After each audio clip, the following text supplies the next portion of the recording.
તો આગામી સમયમાં બીજા રાઉન્ડની શરૂઆત થશે અને કેટલીક વિગતો આપને વોલ ગ્રાફિક્સ થ્રુ સમજાવવાનો પ્રયત્ન કરી રહ્યા છે કે ધોધમાર વરસાદની જે આગાહી આપવામાં આવી છે ક્યાં કેટલો વરસાદ થઈ શકે છે। જુઓ, સૌથી પહેલાં 23મી ઓગસ્ટે બનાસકાંઠા, સાબરકાંઠા, અરવલ્લી, મહીસાગર, પંચમહાલ, દાહોદ જિલ્લામાં આગાહી છે।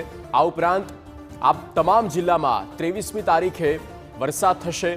ત્યારબાદ વડોદરા, છોટાઉદેપુર, નર્મદા, ભરૂચ, સુરતમાં પણ ભારે વરસાદની આગાહી આપવામાં આવી છે અને તાપી, ડાંગ, નવસારી, વલસાડ એટલે કે દક્ષિણ ગુજરાત સુધીના છેલ્લા જિલ્લા સુધી એટલે કે પહાડી જિલ્લા એટલે કે ડાંગમાં પણ ભારે વરસાદની આગાહી। 24 તારીખની વાત કરી લઈએ, આણંદ, પંચમહાલ, દાહોદ, વડોદરા, છોટાઉદેપુર, ભરૂચ આ તમામ જિલ્લા એટલે કે મધ્ય ગુજરાતમાં પણ ભારે વરસાદની આગાહી। 24 તારીખે નર્મદા, સુરત, તાપી, વલસાડ, ડાંગ, નવસારી, બનાસકાંઠામાં પણ ભારે વરસાદની આગાહી આપવામાં આવી છે। ઉત્તર ગુજરાતને પણ આવરી લેવામાં આવ્યું છે। પાટણ, મહેસાણા, સાબરકાંઠા, અરવલ્લી આ ઉપરાંત મહીસાગર અને અમદાવાદમાં પણ 24 તારીખે ભારે વરસાદ થઈ શકે છે। 24થી લઈને 28 તારીખ સુધી આ આગાહી આપવામાં આવી છે।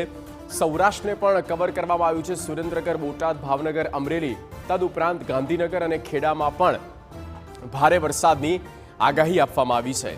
અને 24 તારીખે બાકીના જે જિલ્લા છે સૌરાષ્ટ્રના, તેમાં ગીર સોમનાથ, જામનગર, રાજકોટ, દેવભૂમિ દ્વારિકા અને પોરબંદર જિલ્લામાં પણ ભારે વરસાદની આગાહી 24 ઓગસ્ટના રોજ આપી દેવામાં આવી છે। અને આ એ જ આપને નકશો બતાવી રહ્યા છે, રેડ ઝોન જે આપને બતાવી રહ્યા છે તેમાં આપ જોઈ શકો છો ત્યાં ભારે વરસાદ થશે તેવું હાલ તો ચિત્ર